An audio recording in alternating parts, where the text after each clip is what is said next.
오늘 하나님께서 주시는 말씀은 고린도전서 14장 40절 말씀입니다. 고린도전서 14장 40절.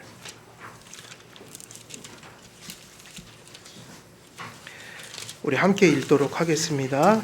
고린도전서 14장 40절 함께 읽겠습니다. 시작.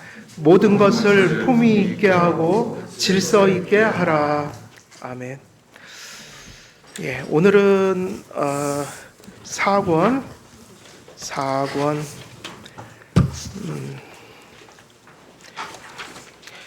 원래는 20페이지 들어갈 차례인데 여기는 저희들이 계속 반복했던 내용들 많이 나와서요.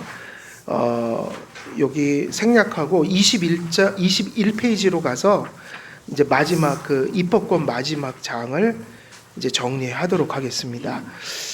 그래서 우리들이 입법권, 교회에는 교회법이 존재한다. 그러면 그 교회법이라는 것이 우리에게 가르쳐주고 있는 것은 일종의 교회에는 어떤 질서와 뭐가 있다는 얘기일까요? 규례가 있다는 얘기죠. 교회에서 사역과 모든 행해지는 일들이 가장 근본적인 것은 말씀이요.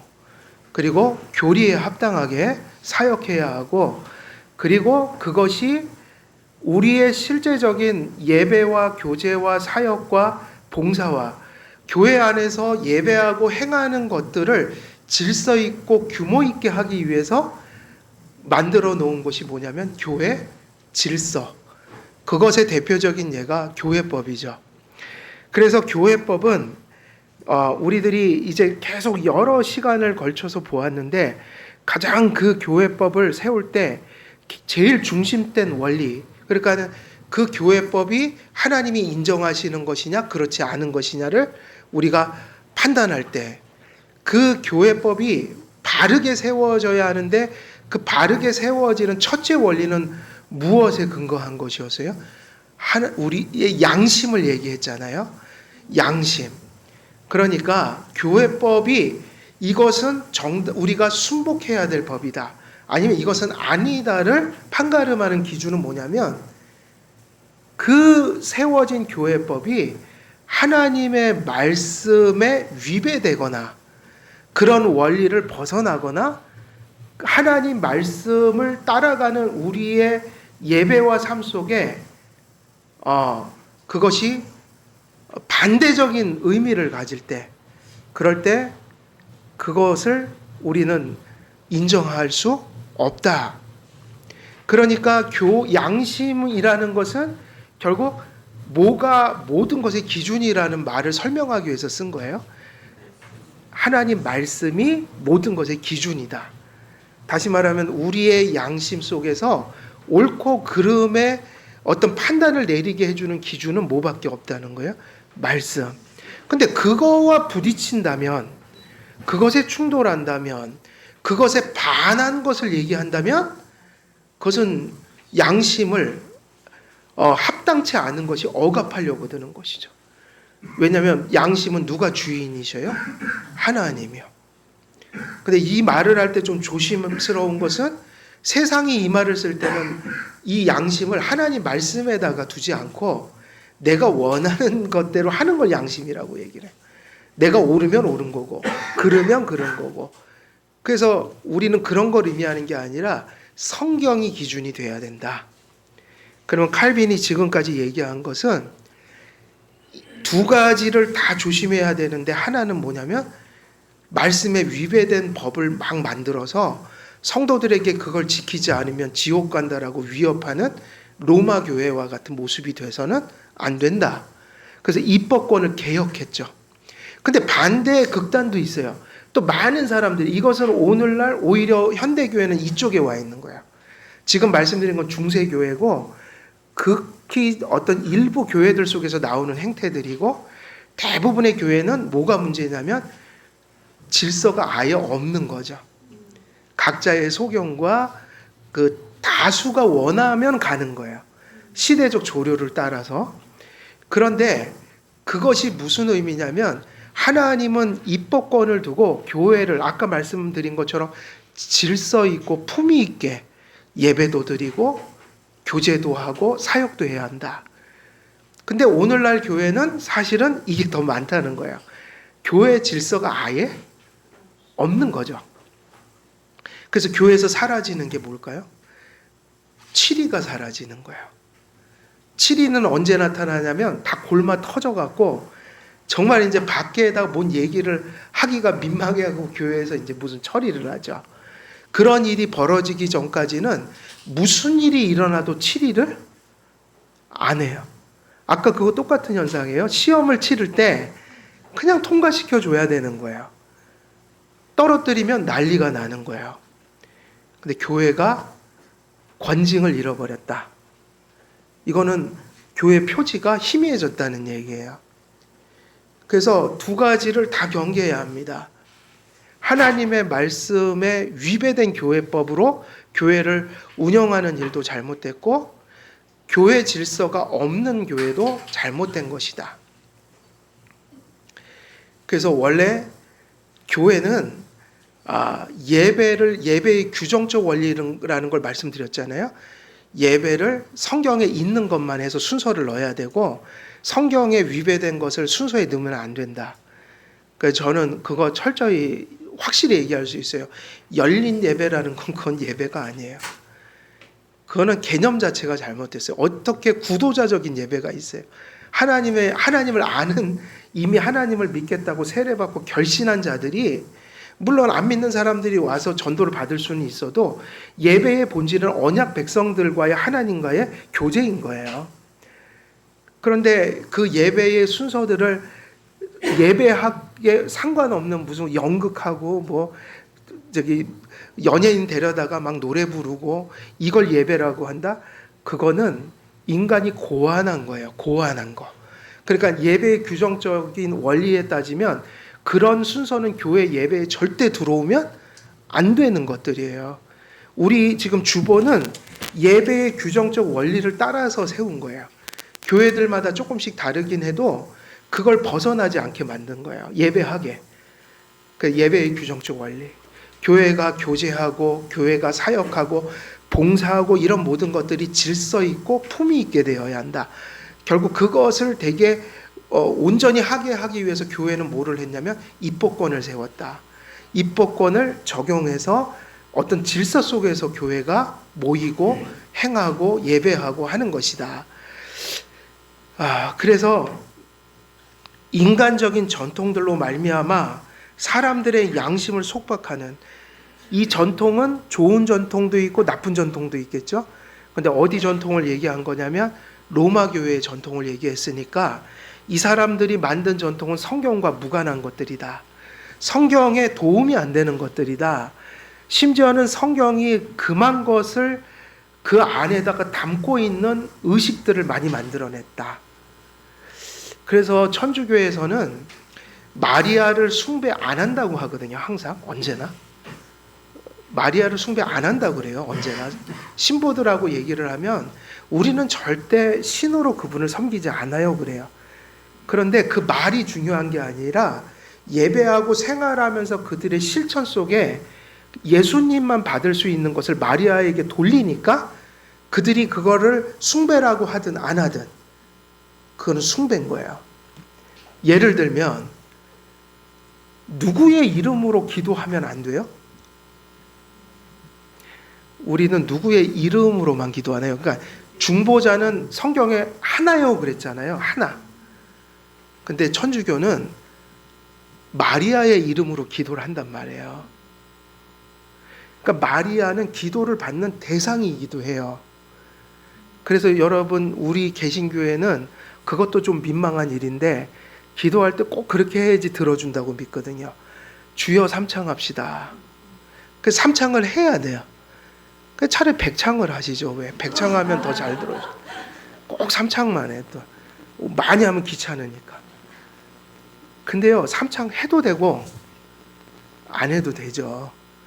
성경이 가르친 건 주님의 이름으로 기도하라고 한 거예요. 어떤 사람의 기도를 들으시냐면 예수님만 진실하게 중보자로 받아들인 사람들, 유일한 중보자. 그럼 주여 주여 주여 하면은 제가 민망해갖고 맨날 교회에서 하자 그러면 그 따라하긴 하는데 이게 영혼을 팔아먹는 느낌이에요. 별로 마음도 없는데 목사님이 안 하면 또 뭐라고 하니까 한 거죠. 그 주여 삼창 안 하면 안 들어주세요. 근데 이게 기가 막힌 게 또 천주교 가면요 마리아 삼창이 있어요. 그 천주교 방송에 유명한 신부가 이렇게 하는 걸 유튜브 가면 찾을 수 있어요. 기도를 하는데 깜짝 놀랐어요. 제가 어떻게 하나 봤는데 우리 마리아에게 삼창합시다 그래요. 그럼 딱 돌아요. 딱 돌아 그러면서 하는 게 손을 든 엄마 엄마 엄마 그러고 기도하라는 거예요. 그게 뭐예요? 마리아 삼창. 우리는 주여 삼창이잖아요. 주여. 조금 더 우리가 낫죠. 그래도 신학적으로. 그런데 거기는 대놓고 그렇게 해요. 기도하기 전에 예수님을 그래도 먼저 부르고 하면 이해가 좀 되는데 예수님을 안 부르고 마리아를 부르자는 거예요. 근데 그걸 어떻게 하냐면 엄마 엄마 엄마 3번 부르고 그걸 마리아 삼창이라고 그래요. 그게 천주교의 카톨릭 방송에 아주 유명한 그 신부님이 나와서 하는 그 교회에서 집회하면서 했던 행동이에요. 그러니까 그 숭배 안 한다고 하는 말이 중요한 게 아니라 행동을 한다니까요. 증거들이 많아요. 숭배한다는. 예수님 외에는 다른 중보자가 없어요. 근데 마리아만 숭배하느냐? 그게 아니에요. 성인 숭배도 있다고요. 성인들에게도 기도를 해요. 그리고 죽은 자를 위해서 기도하고. 그러면 그게 다 뭔가 그게 예배의 규정적 원리를 다 엎는 행동이에요. 성경에서 하지 말라고 그랬는데 그런 거를 그러니까 제1계명을 어기는 거라고요. 하나님 외에 다른 신을 두지 말라.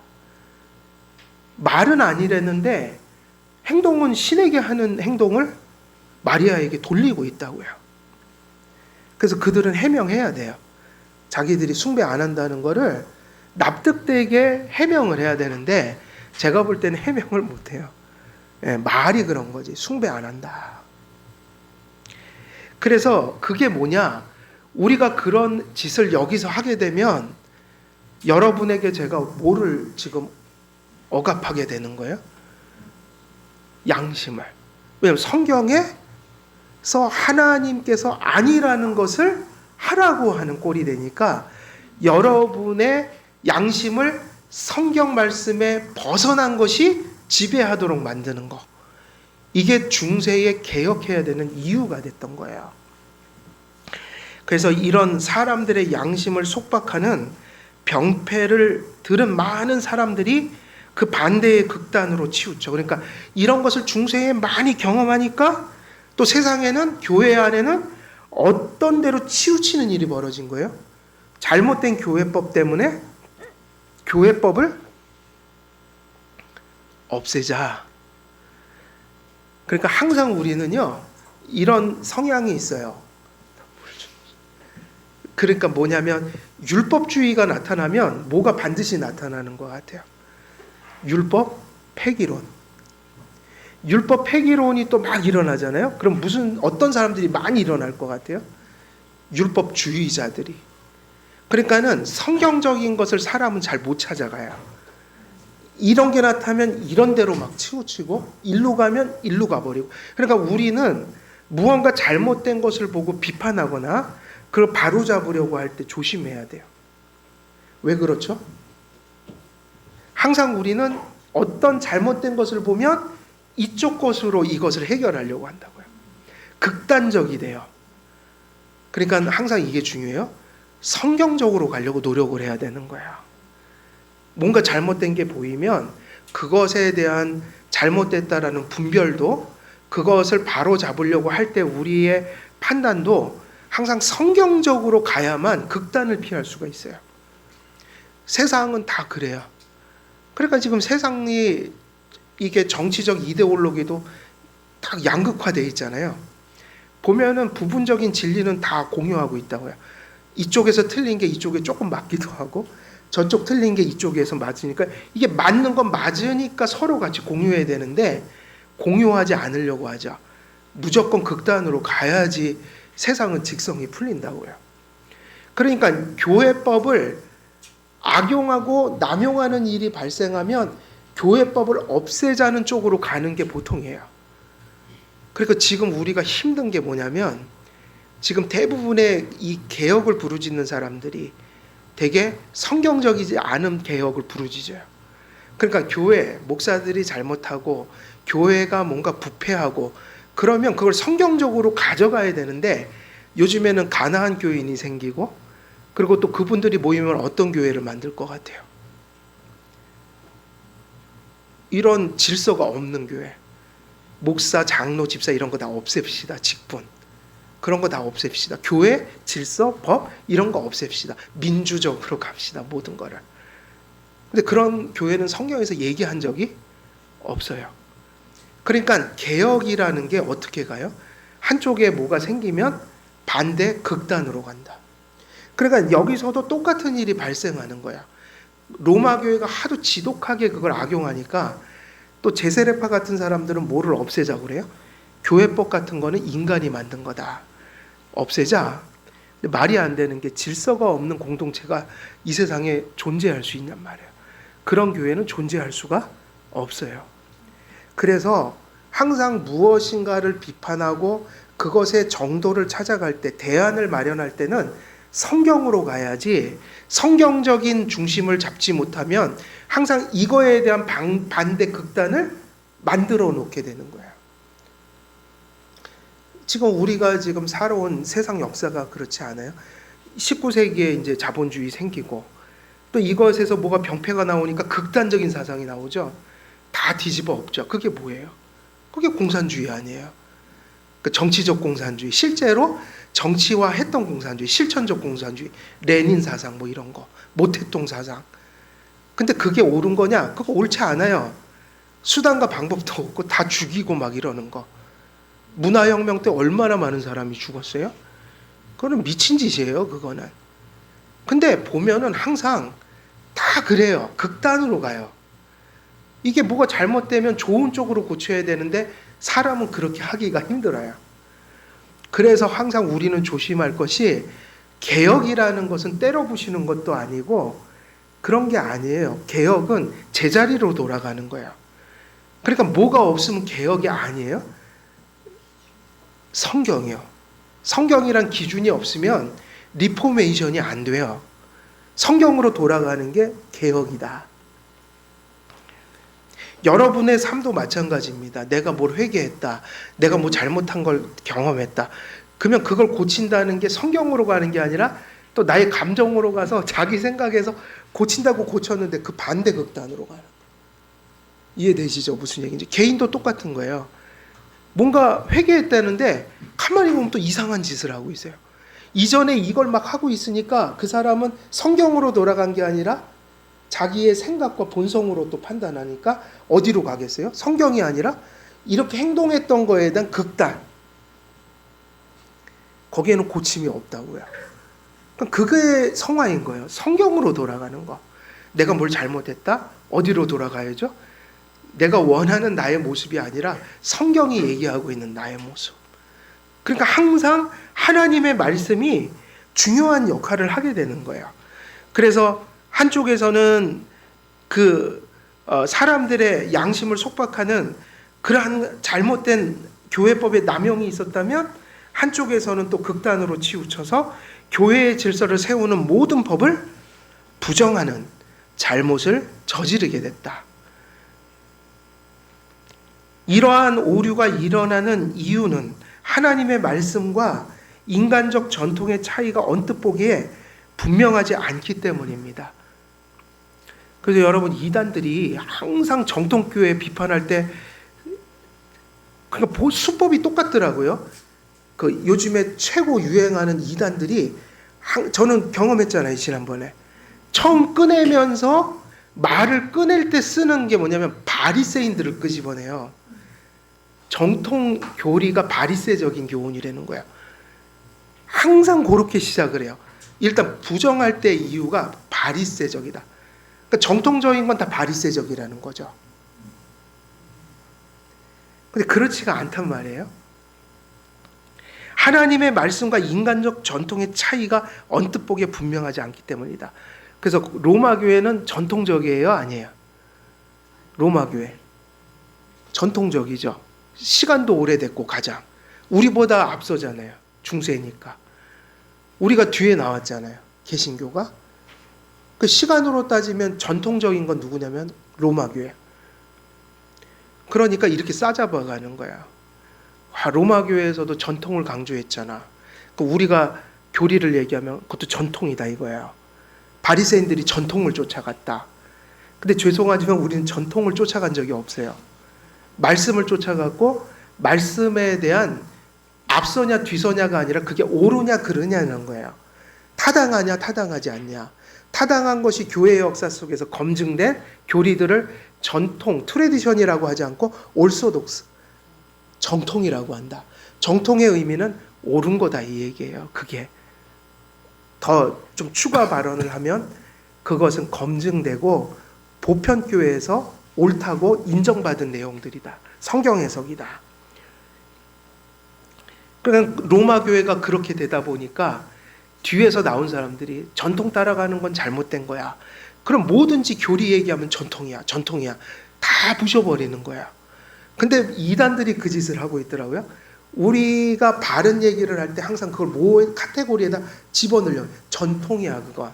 봐 예수님 때도 예수님이 다 전통을 건드렸잖아. 그때 그 힘 가졌던 사람들이 바리새인들 아니었어? 그 사람들이 다 그 시대에 그거 반드시 옳다고 얘기했던 사람들 아니야? 이렇게 카테고리를 글로 몰아가요. 아니 바리새인들은 성경 보면 진짜 잘못한 사람들이죠.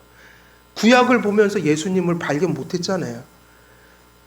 바리새인의 가르침은 틀린 거예요? 맞은 거예요? 틀린 거잖아요.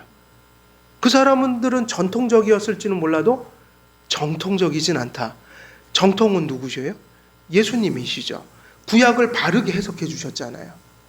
그 얘기를 하는 거지 모든 것을 그렇게 쌓아서 가면 안 된다. 왜곡된 거다. 그런데 무엇인가 그렇게 문제가 일어나면 항상 그렇게 사고를 몰고 가는 극단적인 사고가 일어난다는 것이니까 교회는 항상 두 가지를 늘 염두에 두고 가야 되죠. 교회법이 그런 하나님의 말씀에 어긋난 모습으로 세워지고 실천되지 않아야 하는 것 늘 있어야 한다.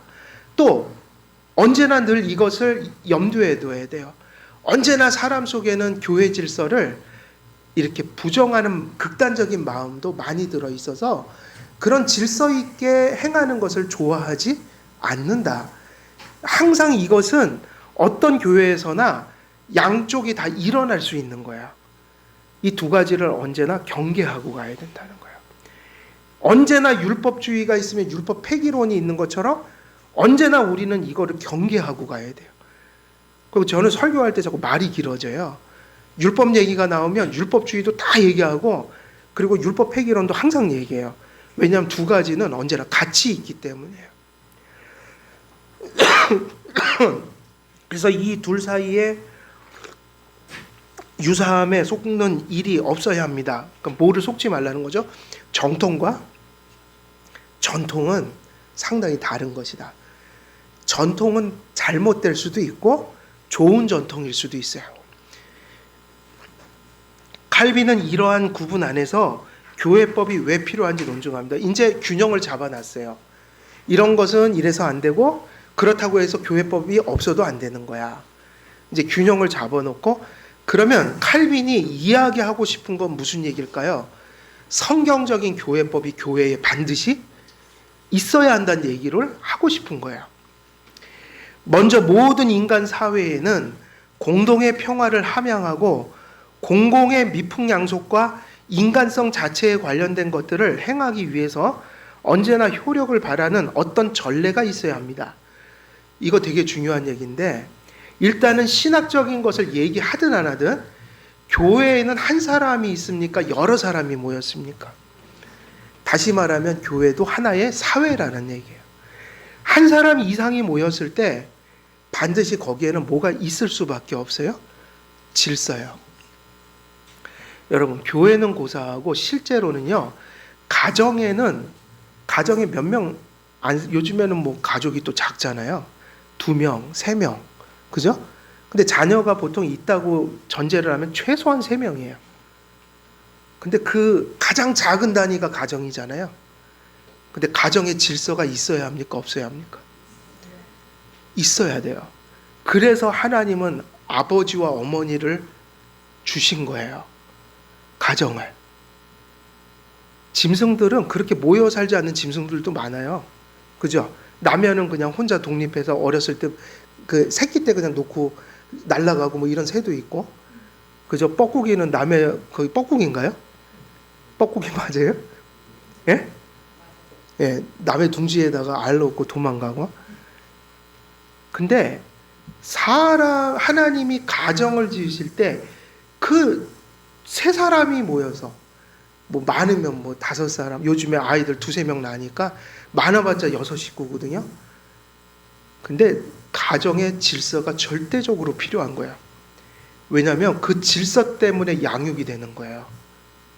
사람이 양육이 된다는 건 뭐를 의미하는 거죠? 양육이라는 것은 이 3가지예요. 첫째 뭐죠? 육체를. 여러분, 아기를 낳으면 아기가 혼자 할 수 있는 게 뭐가 있죠? 똥도 못 가리고 오줌도 못 가리고 먹여주는 것도 다 해야 돼요. 그러니까 육체를 살리기 위해서는 부모가 있어야 돼요. 그래서 그걸 무슨 권이라고 그래요? 양육권. 근데 그거를 아무나 갖는 게 아니에요. 그 양육권 갖는 거 법적인 문제예요. 양육권이 없는데 내가 어떤 아이를 양육할 수 없어요. 법적으로 내가 그 아이의 부모가 되어야 돼요. 그게 얼마나 중요하냐. 왜 그런 법을 만들었는가. 의무를 부과하기 위해서요. 그 아이를 양육해야 될 의무를 안 하면 아이들이 죽잖아요. 부모에게는 그게 특권이면서도 의무예요. 그래서 사람이 자라가게 만들어놨다고요. 근데 사람이 육체로만 자라는 게 아니잖아요. 도덕성도 자라야 되니까 그 도덕을 어디서 배우는 거예요? 부모에게 배우죠. 너 이거 하면 돼. 이건 안 돼. 이걸 누구에게 제재받죠? 근데 이 미친 세상이 그것을 인권으로 막는다고요. 진짜 부모들이 아이들을 학대해서 그런 것도 있지요. 그러나 그것과 뭐를 구별 못하면 안 돼요? 부모기 때문에 자녀를 훈육할 수 있어야 돼요. 지금 학교 누군가 선생님 한 분이 희생당하니까 난리를 치고 있죠. 진작에 그랬어야 돼요. 솔직히 말하면 저는 세상이 미쳐 돌아가는 것 같아요. 그게 가장 인간에 대한 신앙을 떠나서 상식이 동원될 때 부모가 어떤 존재야 하면 그건 본성적으로 나오는 답이어야 되거든요. 부모에게서 자녀에게 양육권을 뺏어가면 양육이 되나요? 부모가 자녀를 기른다는 것은 뭐를 기르는 거죠? 그건 짐승이에요. 그냥 육신만 먹이고 키를 키우는 거는 그 짐승들이 하는 짓이라고요. 사람이기 때문에 그 아이를 사람을 만들어야 돼요. 이해됩니까? 인성도 가정에서 자라는 거예요. 그 권한을 누구에게 준 거죠? 부모에게요. 넌 이렇게 살아야 돼 라고 할 수 있는 권리가 있어요. 심지어는 그걸 해야 되는 뭐도 있는 거죠? 의무요. 그 옛날에는 그런 거 지적 많이 받았잖아요. 자식이 잘못하면 부모가 똑바로 안 가르쳐서 그래. 근데 그거요, 맞는 얘기예요. 가르쳐야 되는 거예요. 학교에서 그걸 가르쳐 주나요? 집에서 배우지. 근데 그거를 막으면 도대체 아이들이 어디서 인간됨을 배우라는 거죠? 이게 지금 사회가 잘못된 거예요. 부모에게는 권한이 있어요. 이 아이가 굶어 죽지 않도록 먹여야 될 그런데 의무이기도 하고. 근데 밥만 먹이면 그건 짐승이에요. 우리는 인간이기 때문에 자녀들의 도덕성과 인성이 똑바로 되도록 근심하고 그것을 생각하면서 어떻게든지 내 자녀가 인간답게 살도록 그 아이가 독립하기 전까지는 가르칠 권한이 있어요. 위험에 처하면 나가지 못하도록 너 가면 안 돼. 위험해. 지금 이 시간에 나가면 안 되는 거야. 라고 할 수 있는 부모기 때문에 권한을 줘야 되는 거예요. 근데 지금 그것을 인권 침해라며요. 이런 미친 세상이 어딨냔 말이에요. 기독교인들은 각성해야 합니다. 성경에 그런 걸 얘기한 적이 없어요. 아주 반성경적이에요. 부모가 학대하는 것과 양육하는 걸 구별하셔야 된다고요. 그리고 우리에게 우리 가정이 신앙의 가정이라면 부모에게 또 한 가지 의무와 권한이 주어진 거예요. 그게 뭐죠? 신앙을 지도할 의무가 있고 신앙을 지도할 권한이 있는 거예요. 하나님이 내 부모를 어떻게 하라고 그랬어요? 공경하라. 신약 성경으로 가면 주 안에서 내 부모에게 뭐 하라? 순종하라. 그 얘기는 뭐죠? 뭐 하라는 얘기예요? 훈육하라. 훈육하라는 얘기 아니에요. 그게 어떻게 인권 침해냔 말이에요. 있을 수가 없는 일이에요. 가정에만 봐도 하나님이 가정에 부모를 주셨고 질서를 주셨어요. 근데 가정에는 교회법 같은 게 없어요. 가정법 같은 게 없어요. 자녀를 사랑하는 정상적인 도덕성을 가진 부모들이 다이렉트하게 가르치도록 가장 큰 특권을 준 게 가정의 부모들이에요. 그 외로 나가면 다 법의 접촉을 받죠. 근데 가정은 되게 다이렉트해요. 전제가 있겠죠. 모성애를 주고 부성애를 줘서 보통은 부모들이 대부분 자녀를 훈육할 때 자녀가 잘 되는 방향으로 가는 그런 성품을 하나님께서 내려주셔서 가정 속에는 특히 법이 없어도 양육을 다들 잘 하시는 게 정상이다. 가정, 학교, 교회, 뭐 세상 어느 곳이든지 사회를 이루는 곳에는 뭐가 존재하는 거예요? 질서요. 그래서 질서가 없는 것은 있을 수가 없단 말이에요. 그러니까 교회에도 당연히 뭐가 있겠어요? 교회에 질서가 있는 거죠. 이런 필요가 교회에도 동일하게 존재합니다. 교회는 모든 것이 잘 구성된 조직에 의해 최선으로 유지되어야 하며 그런 조회가 없다면 결코 교회가 존재할 수 없습니다. 그런 조화가 없다면. 그러므로 교회의 안전을 위해 그러니까 이렇게까지 가는 거예요. 가정이든 학교든 어디든 회사든 그리고 심지어는 교회까지도 사회하고는 다르지만 질서가 부재한 곳에는 항상 뭐가 존재한다는 걸까요? 위험이 도사리고 있다. 왜냐하면 무질서는 어떤 성격을 가냐면 디스트럭션, 파괴적 성격을 가져요. 여러분 무정부 상태가 무서운 거예요? 아니에요? 가끔 전에 LA에서 일어났던 무정부 상태 그리고 요번에 프랑스에서도 한번 그거 일어났죠. 무정부 상태는 그런 것을 낳아요. 무정부 상태가 좋은 것을 낳은 적은 없어요. 항상 폭력과 파괴예요. 그래서 하나님께서는 세상에 공권력을 남겨두신 거예요. 그 공권력이 깨끗하지는 않은데도 없는 것보다는 나은 거예요. 그래서 질서가 없는 곳은 존재하지 않아요. 그래서 이 세상에서 가장 안 좋은 게 뭐예요? 무질서예요. 하나님은 성경에 보면 언제나 당신을 어떤 하나님이라고 얘기하시죠? 질서의 하나님. 근데 그 질서를 잘못 놓으면 안 된다. 그러나 질서가 없는 것은 있을 수가 없다. 교회의 안전을 위해 그러니까 이런 말은 그 종교개혁자들의 되게 그 깊은 통찰이 담겨 있고 사실은 그때 상황이에요. 그 시대의 교회의 상황. 그래서 피부로 경험한 걸 가지고 얘기하니까 단어는 몇 단어 안 되죠. 교회의 안전을 위해. 칼빈이나 쯔빙글이나 뭐 블링거 같은 초기 종교개혁자들이 또 종교개혁이 계속 진행되면서 많은 일을 겪었던 사람들이 교회의 위험함, 그러니까 위태함을 경험했다고요. 그게 어디서 왔냐면 질서가 잘못되었을 때. 그래서 이 말을 다시 한번 성경에서 가져옵니다. 모든 것을 어떻게 하라? 품위 있게 하고 질서 있게 하라. 이것을 종교개혁자들은 거의 위태한 상황까지 들어가서 교회가 파괴되는 것을 경험했던 거예요. 성경에 위배된 것으로 남용하거나 교회 질서를 부정하는 사람들이 나타날 때 교회가 어느 정도까지 망가질 수 있는가. 그래서 오늘날 안타깝게도 많은 교회들이 교회 질서를 사실 중요시 안 하는 시대잖아요.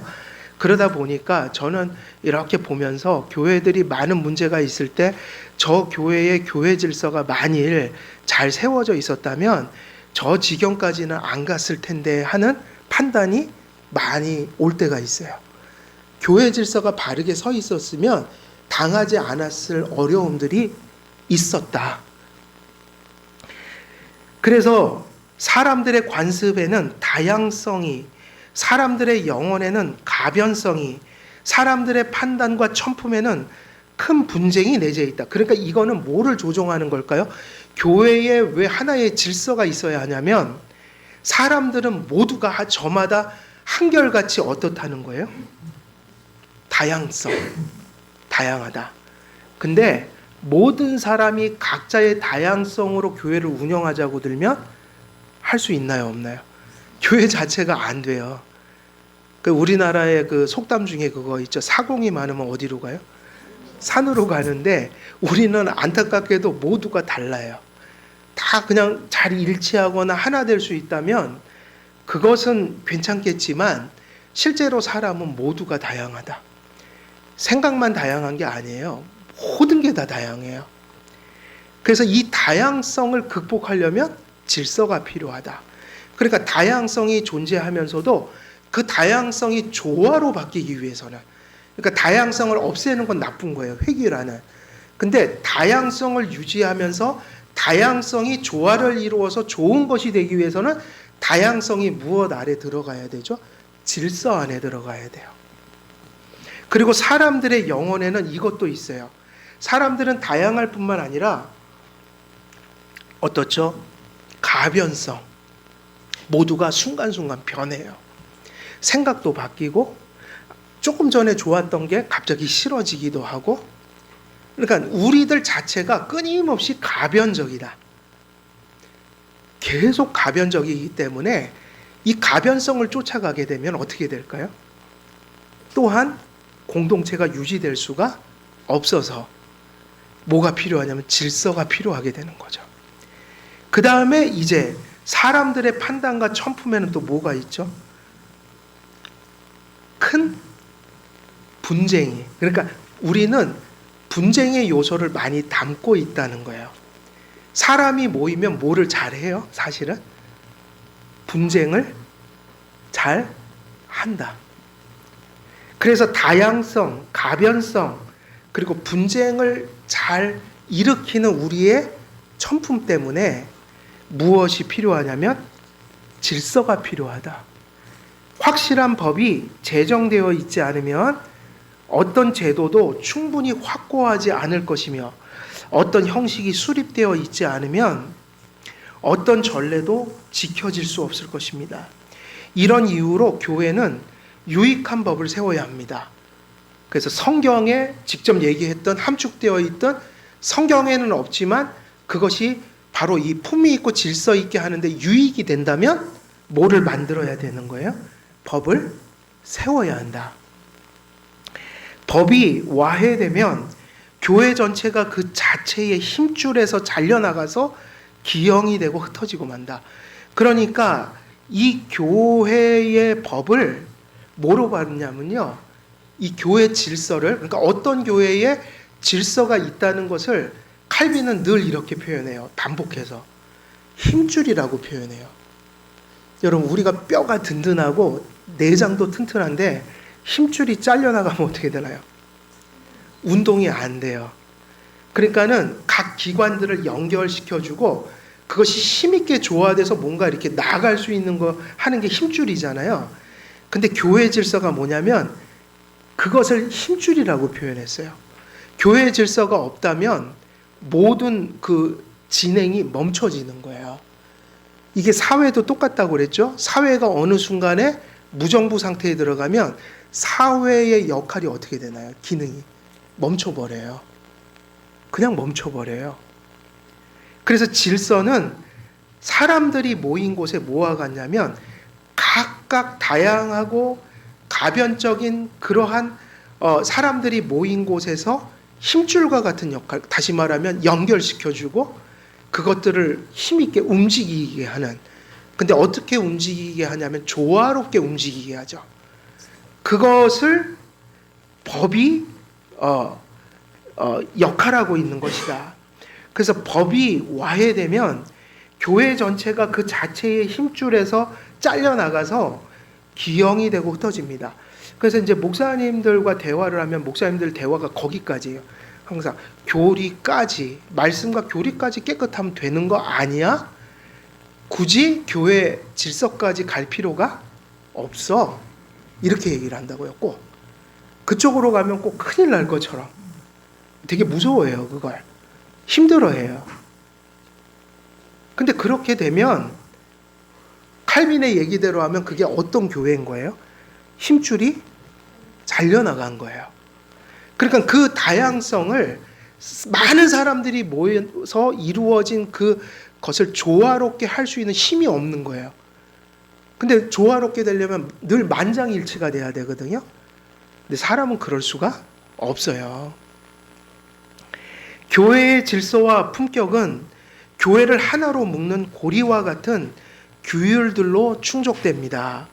교회법은 모인 사람들이 모든 것을 품위 있게 하고 질서 있게 하여 교회의 안전과 하나됨을 위해 제정되어야 하지만 교회법을 구원의 필수적인 것으로 만들어 신자의 양심을 얽매이게 하고, 그러면 칼빈은 또 여기로 들어가죠. 그렇게 그것이 중요하지만 그것이 무엇을 넘어서지 않게 하라? 하나님의 말씀에 역행된 것으로 가지 않게 하라. 그래서 얽매이게 하고 불안에 떨게 해서는 안 되며 교회법 자체가 하나님께 드리는 예배와 관련 지어져서 그것들 안에 경건이 깃들어 있듯이 여겨서도 안 된다. 이처럼 칼빈은 교회법을 하나님의 말씀과 구분짓는 동시에, 그러니까는 언제나 교회법은 어디 아래에 있는 거예요? 하나님의 말씀 아래. 그래서 그것에 유익이 될 때만 세워질 수 있다. 교회를 향한 하나님의 뜻과 유익을 위해 교회법이 어떤 의미에서 적절하고 정당하게 시행될 수 있는지 알려줍니다. 따라서 칼빈은 교회의 품위와 질서를 위해서 교회법이 지향해야 할 것들이 무엇인지 제시합니다. 즉 칼빈은 불경건한 교회법과 어떤 것을 구별하는 거죠? 합법적인 교회법. 그러니까 우리가 가지고 있는 헌법은요, 합법적인 것이 이제 검증됐다고 봐야 돼요. 저게 원래 세워질 때 언제 세워졌어요? 저 헌법이, 원리가 웨스트민스터 신앙고백서가 세워질 때 1600년도 그 17세기에 그것이 다 정리가 됐어요. 종교개혁 때. 합법적인 교회법은 다음에 두 가지 혹은 두 가지 중 한 가지를 지향합니다. 그 첫 번째 표지는 입법된 교회법이 신자들의 거룩한 모임에 있어서 모든 것이 어떻게 품위와 가치에 걸맞게 수행되는데 유익한 법령인가에 있고, 그 다음에 두 번째 표지는 사람들의 공동체 자체를 박애와 절도 있는 유대 가운데 하나로 묶어주는 모종의 고리에 의해서 질서 있게 유지되게 하는 법령인가. 교회법은 공공의 예절을 위한 것이며 서로의 사랑을 배양하고, 그러니까 교회법과 질서가 바르게 놓일 때 그것이 가져오는 유익이 뭐가 돼야 되는 거예요? 공공의 뭐를 위한 거죠? 예절을 위한 것이다. 서로의 뭐를 배양하는 거죠? 그래서 여러분, 질서가 없는 걸 사랑이라고 여기면 큰일 나는 거예요. 요즘에는 무질서가 사랑이라고 많이 얘기하거든요. 뭐 다 괜찮아. 질서를 다 깨고 이러면 그게 사랑이구나, 배려이구나. 그게 아니라 원래 질서는요, 뭐를 배양하는 거예요? 사랑을 배양하기 위한 거예요. 그리고 서로가 사랑할 때 그 사랑이 무질서해서 상처받거나 깨지지 않게 하기 위한 게 질서예요. 그러니까는 사랑하지만 질서가 깨지면 어떻게 되죠? 그 사랑이 깨져요. 그래서 그런 얘기 있죠. 서로 사랑할 때 모두 지켜야 되는 거예요. 선을 지키라고 그러잖아요. 보통 사랑을 선을 넘는 거로 여기면 어떻게 되나요? 그 사랑은 오래 못 가요. 보통 젊은이들이 서로 사귀다가 위태로움을 느껴서 헤어지는 커플들이 있어요. 그 어떤 사람들이 대부분 그러면 선을 모르는 사람들을 만날 때 서로 진정 사랑을 지키려면요, 서로가 선을 지켜줘야 돼요. 넘지 말아야 될 것들을 인지해야지 그 사랑이 어떻게 가요? 오래 갑니다. 근데 사랑이 무질서하고 이기적이어서 선을 막 넘나들면 그 사랑은 오래 갈까요? 못 갈까요? 오래 못 가요. 그래서 교회도 마찬가지예요. 교회는 사랑을 추구하는 곳인데 그 사랑과 사랑 속에 뭐가 임하지 않으면, 질서가 임하지 않으면 그 사랑이 오래 가지를 못하게 된다. 그리고 질서를 유지하기 위한 것입니다. 질서를 유지한다는 말은 이거예요. 우리 속에 뭐가 있어요? 죄성이 있어서 교회에는 반드시 악한 일이 나타날 수 있는데, 만일 교회에 칠이나 교회법이나 질서가 없다면 그 악한 것을 처리할 수 있는 방법이 존재하지 않게 돼요. 교회에는 언제나 그러한 일이 일어날 수 있는 전제하에서 문제가 일어나도 그것을 경건한 모습으로 해결할 수 있는 제도를 가져야 되는 거예요. 교회법은 예절과 질서를 위해 세워진 것입니다. 법이 통상적인 관례와 관계된다는 인식을 하게 되면 전통이 사람의 양심을 속박하거나 구원을 좌지우지한다는 공포에서 벗어날 수 있습니다. 그래서 우리가 만일 장로교 질서를 잘 세워갑시다 하는데, 장로교를 잘 세워가는 게 우리가 구원받으려고 하는 거예요? 그렇게 생각하면 이제 그때부터 문제가 돼요. 반대예요. 우리가 하나님 말씀과 교리를 잘 정립했고 그거를 믿어서 하나님의 구원을 잘 이제 내 마음속에 정립했어요. 그러니까 구원 받았으니까 품위 있고 질서 있게 살아야지 하는 게 당연한 거라고요. 그러니까는 교회 질서는 뭐냐? 구원 받은 것이 실천적으로 아름답게 가시화된 것이 교회 질서라는 거예요. 그래서 칼빈은 그 얘기를 지금 하고 있는 거죠. 법이 통상적인 관례와 관계된다는 인식을 하게 되면 전통이 사람의 양심을 속박하거나 구원을 좌지우지한다는 공포에서 벗어날 수 있습니다. 근데 로마 교회에서는 이것을 어기면 어떤 의미로 정죄를 했어요? 교회 말을 안 들었기 때문에 네 구원이 취소된다라고 가르쳤다고요. 근데 성숙한 교회는 반대예요. 구원을 받았으니까 우리는 이렇게 예배하는 게 합당한 거야. 이해가 되십니까? 구원을 아니까 예배를 우리의 본성에서 나온 무질서한 거로 드리지 않고 성경에 부합한 것을 가지고 품위 있고 질서 있게 드린다. 예배를 그렇게 드린다. 그럼 그거는 구원받으려는 행위가 아니라 구원받은 자에게만 나타날 수 있는 열매예요. 구원을 받았으니까 그런 삶을 지향해야 되는 거죠. 그러니까 고민이지만 행복한 고민이요. 왜냐? 그렇게 사는 것 자체가 우리들 서로가 세상을 향해서 그 얘기가 되거든요. 우리가 구원을 받았기 때문에 저런 뭐라고 그럴까, 품위 있는 삶을 지향하고 있다, 저들이. 이게 자부심이어야 되는 거죠. 그리고 교회의 본인의 기능과 목적을 인식함으로 교회법을 정당히 세우고 유익하게 사용할 수 있습니다. 바울이 고린도전서 14장 40절에서 칼빈이 우리가 읽은 그 구절을 이렇게 끌어온다고요. 40절에서 언급한 품위의 목적은 한편으로는, 그러니까 이 품위는 누가 명령하신 거예요? 하나님이. 성경에 있는 얘기란 말이에요. 사람이 얘기한 게 아니라.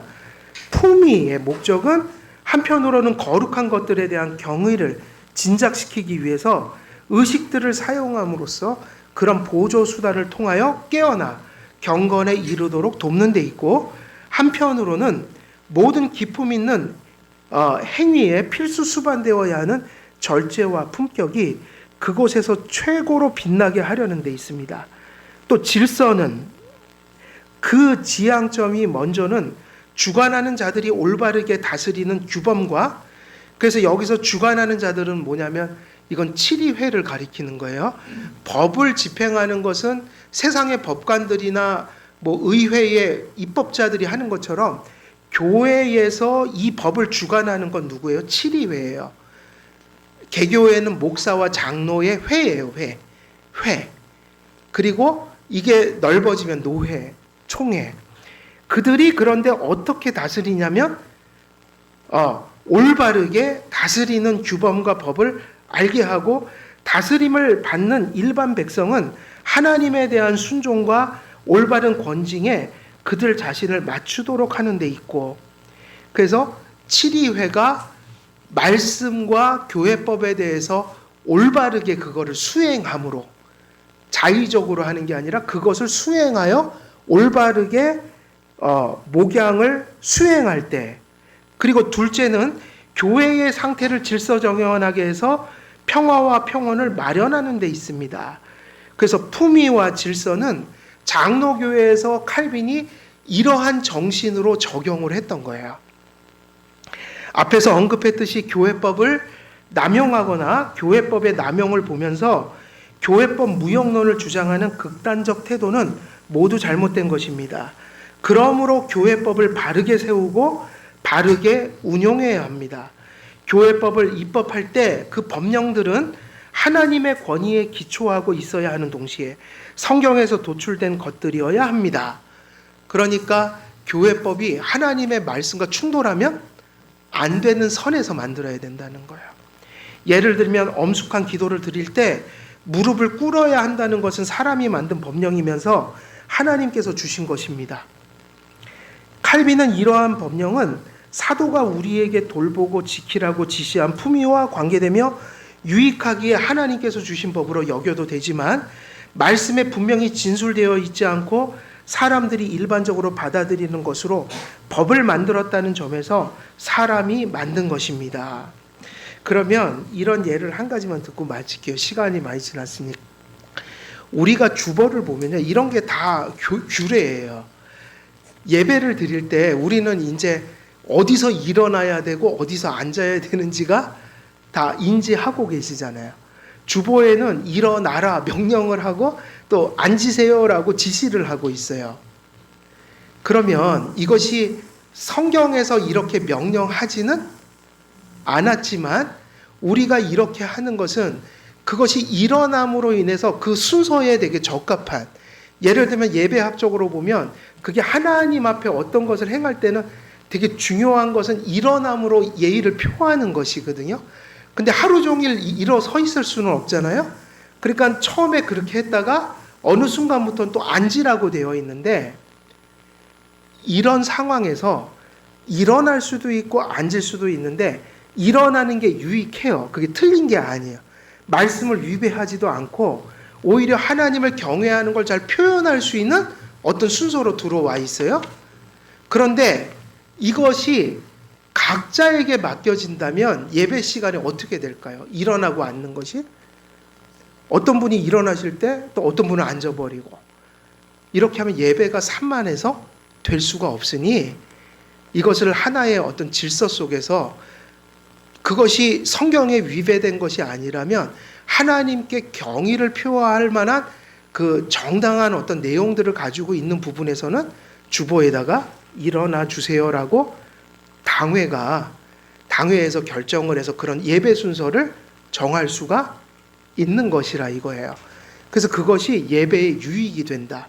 그러나 그것이 성경에서 직접 다이렉트하게 또 딱 써져 있는 건 아니니 다른 교회에서는 다른 모습이 또 될 수가 있긴 하나, 그게 어떤 모습으로 다르든 그게 하나님 말씀에 위배되지 않는 것이어서 주보에 나와 있는 거고, 그리고 그것이 조금 다르긴 하지만 그 교회는 질서 있게 예배를 드리기 위해서 뭔가는 이렇게 통일된 모습으로 언제는 일어나고 언제는 앉아주세요라는 그러한 것들이 성도들에게 하나의 그 교회의 규례로서 예배의 어떤 질서로서 이렇게 요구될 수 있다라는 거예요.